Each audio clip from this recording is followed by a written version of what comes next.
Bonjour à tous et bienvenue sur notre chaîne YouTube Accessoires Asus TV. Aujourd'hui, pour changer d'habitude, je vais vous présenter un petit démontage d'un ordinateur portable de chez Asus, le UX425, donc de la série ZenBook. Donc voilà, on se retrouve pour le démontage du UX425, la série de tout en alu de chez Asus, les super finitions. Donc voilà, pour le démontage, on va attaquer comme d'habitude par le bottom. Donc ici, on s'aperçoit que nous avons des vis Torx. Donc, comme d'habitude, je vous conseille de prendre votre petite mallette avec vos embouts et vos spatules en plastique pour pouvoir démonter l'appareil. Sur ce modèle-là, je vous l'annonce, il y a des vis cachées sous les patins. Donc ne forcez pas, pensez bien à décoller les patins avant de démonter. Allez, on va commencer pour le dévissage. Donc toujours pareil, pensez bien à vous équiper d'un petit range-vis avec des casiers. Donc comme d'habitude, on va contrôler la longueur des vis. Pour le moment, les 4 sont bien plus courtes. Je vais récupérer une petite spatule en plastique pour pouvoir retirer les patins ici, car dessous il y a des vis. Donc, on essaye bien sûr de les décoller les patins sans altérer l'adhésif, hein, c'est mieux pour les remettre après.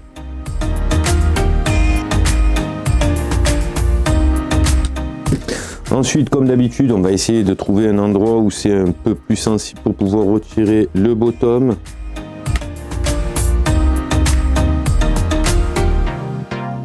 Vous voyez, ici, j'ai réussi à trouver. Et si vous avez besoin de faire, essayez vraiment de passer là où je suis passé, sous la charnière. Hein. Ça a l'air d'être l'endroit le plus sensible, le plus fragile, on va dire.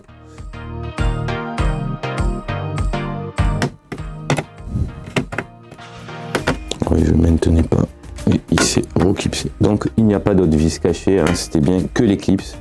Donc voilà, pour le démontage du bottom du UX425, hein, tout simple. Donc comme d'habitude, on va faire un petit état du matériel qui est visible déjà quand on retire notre bottom. Ici nous avons la batterie, ici nous avons le système de refroidissement du processeur. Donc ça c'est la partie active et ici vous avez la partie passive. Ici on voit qu'on a une carte, ce qu'on appelle une carte IO, c'est une carte d'accessoires qui va vous permettre de gérer port USB, lecteur de carte et petit voyant de fonctionnement. Et ici nous avons la carte mère. On a le système de haut-parleur. Et voilà, donc on a fait le petit tour de la chose qui est visible. Donc comme d'habitude, la première des choses à faire, c'est je vais faire reculer ici le petit système de sécurité de clips pour la batterie et je viens débrancher la batterie. Qui va m'éviter de faire un faux contact lors des manipulations. Donc bien sûr, la première chose à faire, c'est retirer la batterie. Hein. Donc c'est ce que je vais faire. Donc je vais changer mon embout car l'intérieur est en cruciforme. Donc logiquement, on n'a qu'à soulever la batterie pour pouvoir la retirer. Voilà, donc pas de piège sur ce modèle pour la batterie. Vous venez de démonter votre batterie de votre UX425. Ensuite, on découvre ici un autre petit accessoire qu'on appelle le touchpad. C'est la souris de votre ordinateur portable. J'ai par habitude souvent de la démonter en dernier, puisque si je la démonte ici, nous allons voir apparaître l'écran. Et pour éviter d'abîmer l'écran, donc c'est la dernière partie que je vais retirer. Donc je vais regarder brièvement, savoir qu'est-ce que je vais pouvoir démonter en premier. Donc là, je regarde, je vois que les haut-parleurs ont l'air facilement accessibles. Quand même vérifier ici, je regarde le passage de câble. Donc toujours bien analyser quand même, hein, et de prendre le temps de la réflexion, de voir surtout pour analyser votre démontage. Donc on va commencer, je pense, par le système de haut-parleurs. Il va nous falloir retirer ici le petit sparadrap comme d'habitude.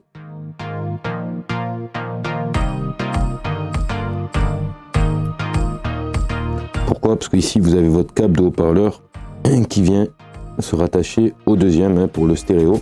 Et ici vous avez la prise d'alimentation de l'haut-parleur. Déjà dans un premier temps, on va simplement le décaler de son petit crochet pour pouvoir l'attraper et délicatement vous allez tirer pour pouvoir le débrancher. Donc je vois, c'est pour me rappeler, je le dis à voix haute, mais aussi ça vous servira. On voit que le câble Wi-Fi, donc ici vous avez les antennes Wi-Fi qui vont être branchées à votre carte Wi-Fi, passe sur le fil haut-parleur. On va essayer de conserver ce passage de câble, hein.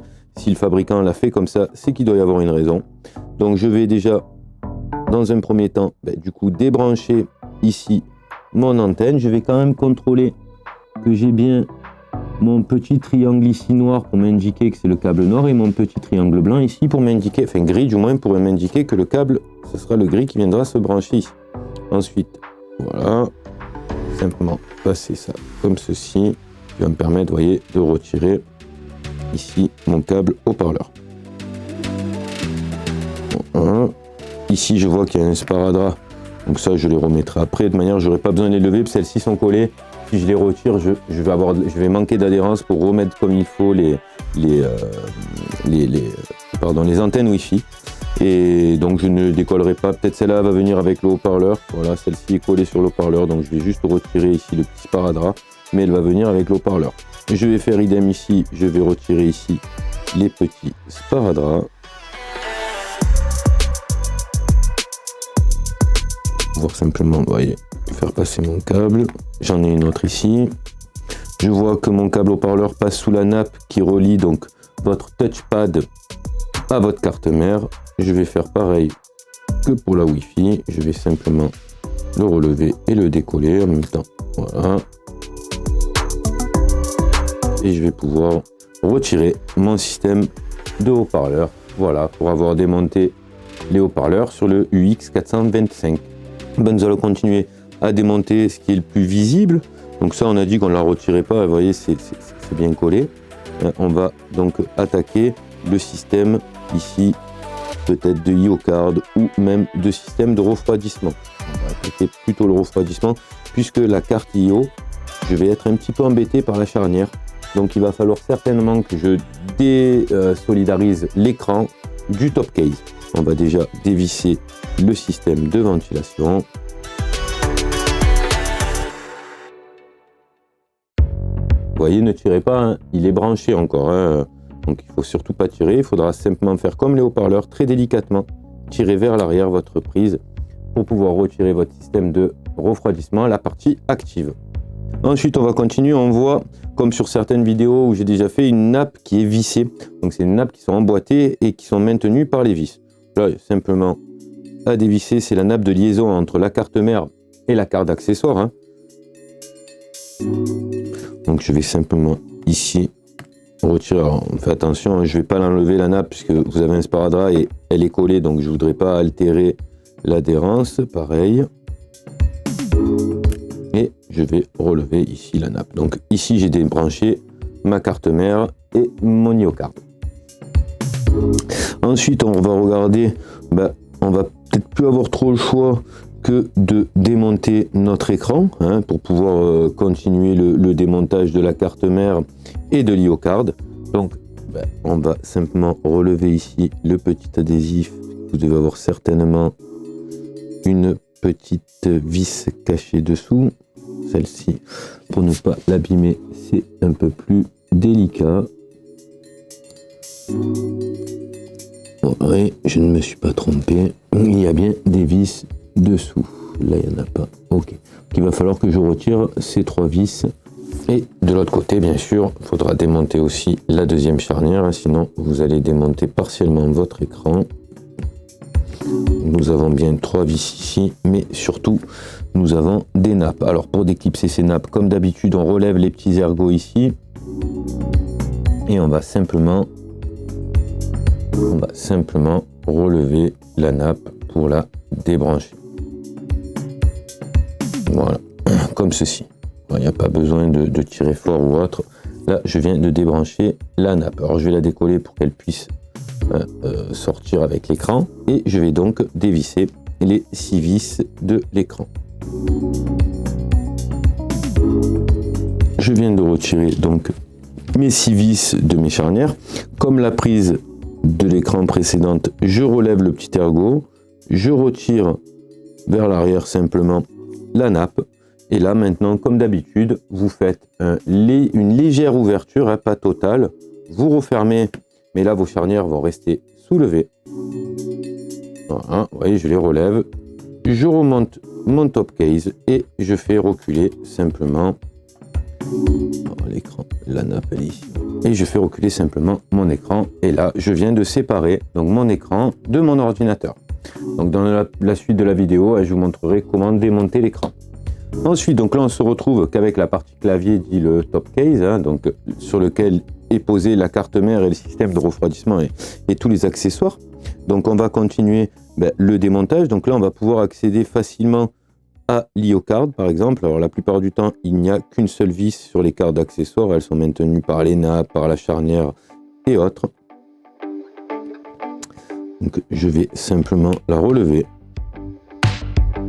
Donc voilà pour le démontage de l'IO card, la carte d'accessoires de votre UX425. Alors là, on va pouvoir maintenant s'attaquer au touchpad. Donc je vais pouvoir donc le débrancher. Alors si vous venez à le débrancher et que vous ne vous souvenez plus dans quel sens ça va, vous avez toujours un petit repère sur votre nappe TP qui veut dire touchpad ou CM ou MB, ça va dépendre. Là c'est motherboard en anglais pour carte mère. Donc voilà, ça c'est pour la nappe du touchpad et je vais pouvoir maintenant retirer mon touchpad. Alors sur ce modèle, il y a 5 vis. Habituellement, il y en a plutôt 3. Et voilà. Donc pour le démontage de votre touchpad, qui fait bien sûr numpad aussi, numpad, ce qui va vous permettre d'avoir ici le pavé numérique. Voilà pour le démontage du touchpad numpad du UX425 de chez Asus. Il va nous rester maintenant plus qu'à démonter la carte mère avec le système de dissipateur. Alors j'ai fait une petite erreur dans laquelle je ne vous ai pas parlé et que je n'ai pas démonté ce petit cache. Dessous, vous avez le disque dur M2. Donc on va retirer simplement le petit cache métallique. Donc vous voyez, c'est votre disque dur de nouvelle technologie maintenant. Ils se présentent tous comme ça. Je vais retirer proprement ça. Voilà. Et là, maintenant, pour le retirer, avec le gant, c'est un peu plus difficile, donc je vais y aller avec ma petite spatule délicatement, parce qu'on reste quand même sur des connectiques qui sont relativement fragiles. Il faut éviter de mal les traiter. Donc on va le relever légèrement. Si j'arrive à l'attraper avec les gants, pas facile. Voilà. Je le relève légèrement, pas plus que ça. Et je vais simplement le faire glisser vers l'arrière. Vous venez de retirer votre disque dur de nouvelle technologie, donc du SATA M.2. Et là, maintenant, je vais pouvoir retirer tranquillement ma carte mère. Donc, je vais simplement retirer les vis qui sont bien assignées par un petit triangle ici. Je vais vous montrer, comme d'habitude, pour débrancher. Alors ça, c'est votre nappe de votre clavier. Pour la débrancher, je relève ici le petit ergot noir, s'il veut bien se relever. Voilà, je l'ai relevé, ce qui va me permettre de pouvoir faire glisser ici simplement ma nappe et retirer ma nappe simplement. Ici, vous en avez une qui est toute petite, vous voyez, on ne la voyait pas. C'est la même chose, donc vous avez un petit ergot, pareil, celui-ci est plus facile puisque plus petit, pour retirer ici votre nappe. Alors ça doit être la nappe du rétroéclairage de votre clavier et je vais simplement procéder comme je fais d'habitude, relever délicatement, voir si j'ai de la retenue, quelque chose qui me bloque, quelque chose qui force, avant de retirer complètement la carte mère. Vous voyez, il n'y a rien qui bloque, c'est venu tout seul, je n'ai pas forcé. Donc voilà, pour le démontage de votre carte mère du UX425, et comme d'habitude, je n'ai pas démonté, parce que vous avez vu que l'appareil, il n'a pas un brin de poussière, donc c'est un appareil neuf, et je ne vais pas retirer ici le dissipateur de chaleur, mais simplement vous expliquer comment changer la pâte thermique, comme je fais sur toutes les vidéos. Donc ici, vous avez 4 petites vis, la plupart du temps, elles sont numérotées, 1, 2, 3, 4, elles sont numérotées en diagonale, et il y a une raison, c'est dans l'ordre de serrage. Donc bien sûr, vous allez d'abord le desserrer. Pour desserrer, il n'y a pas d'ordre de desserrage des vis. Vous allez desserrer vos vis, vous allez retirer votre dissipateur, vous allez avoir ce qu'on appelle de la pâte thermique dessous. Donc il va falloir le nettoyer à l'alcool 90 de préférence, donc nettoyer la partie processeur et ainsi que la partie dissipateur. Donc il faudra les rendre le plus propre possible. À partir de là, une fois que les deux parties sont propres, vous n'allez mettre de la pâte thermique que sur ce qu'on appelle le corps de chauffe de votre processeur. Ça ressemble souvent à une petite carte à puce sur lequel vous allez mettre une noisette de pâte thermique et vous allez repositionner votre dissipateur en pensant bien à serrer dans l'ordre qui est indiqué sur les vis. Il y a deux méthodes, à chaque fois je le répète.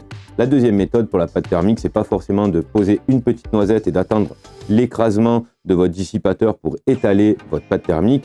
Il y a des personnes qui savent faire et qui vont tendance à étaler avec une spatule, avec des vieilles cartes de téléphone, une vieille carte de crédit. Moi, je suis pas fan pour les débutants pour la simple et bonne raison que si vous mettez trop de pâte thermique et que vous allez étaler, vous allez en mettre de partout. Voilà, j'espère que ça a été clair pour le changement de pâte thermique. Si vous avez des questions, vous avez l'habitude, vous pouvez les poser dans les commentaires. Et voilà, sinon, pour le démontage de votre carte mère. Et maintenant, nous n'avons plus que ce qu'on appelle le top case, donc la partie clavier. Si vous devez la changer, vous la recevrez comme ceci. Pas forcément, alors cette nappe oui, hein, mais pas cette nappe que je l'ai laissé coller. Vous n'aurez pas forcément aussi les antennes Wi-Fi. Mais par contre, hormis cet accessoire-là et cet accessoire-là, vous devez le recevoir comme ceci. Il va falloir retirer ce qu'on appelle ici la partie LCD bezel, qui est une partie, vous voyez, de ce produit-là, ce qu'on appelle des écrans sans bord, qui est vraiment très très fine. Le problème que vous rencontrez souvent quand on démonte ce genre de petit cache, c'est que les agrafes et le système de fixation va casser. Et pour reclipser, ça va être un peu plus ennuyeux. Donc moi, je vais essayer de démonter sans casser un clip. Ça m'arrive, j'y arrive très souvent, mais il faut vraiment y aller délicatement. Donc comme d'habitude, on va chercher une partie. Alors moi, j'aime bien taper dans les angles. C'est souvent là où il y a le plus de fragilité, on va dire. Alors je prends connaissance. Hop, c'est des produits qui sont récents, c'est pas des produits qu'on démonte toutes les minutes. Alors, on cherche toujours. Hop, là j'ai trouvé, vous voyez, je suis passé. Et je vais, comme pour le reste, essayer encore plus délicatement pour éviter justement de casser les agrafes. Chose, comme je vous dis, c'est très très souvent que les agrafes de fixation des bezels comme ceci lâchent.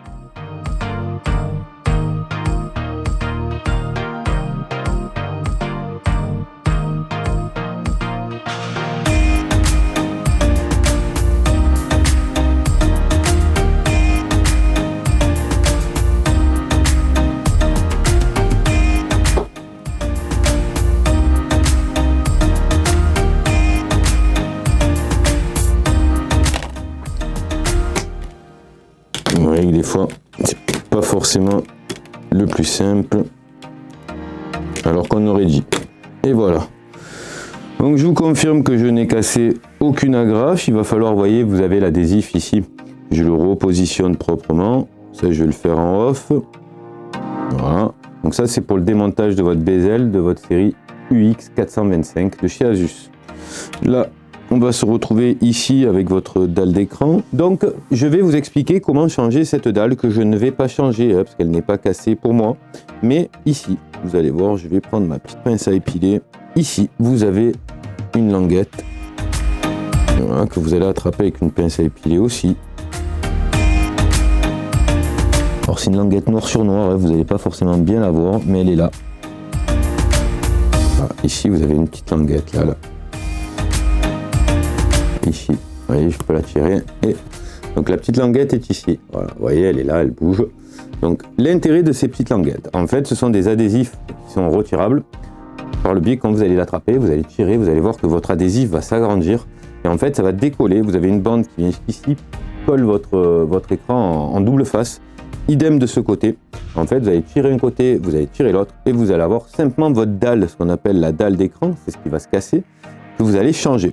Donc il faudra juste faire attention, derrière cette dalle, vous avez ce qu'on appelle la nappe LVDS qui est ici, qui est votre nappe qui va permettre à votre appareil d'avoir le rétroéclairage et de s'allumer, d'avoir l'affichage. Donc pensez bien, avant de retirer et de tirer, de débrancher derrière votre prise de votre écran. Pensez bien à acheter les adhésifs s'ils ne sont pas livrés avec, pour pouvoir bien repositionner vos adhésifs et repositionner votre écran. Ici, vous avez la webcam avec le micro, pareil, elle est collée, vous voyez que la nappe passe sous l'écran. Je ne vous cache pas que le plus compliqué, ça va être à démonter ça sans le casser. Hormis cette petite difficulté, le reste est très facile. Donc voilà pour le démontage du UX425.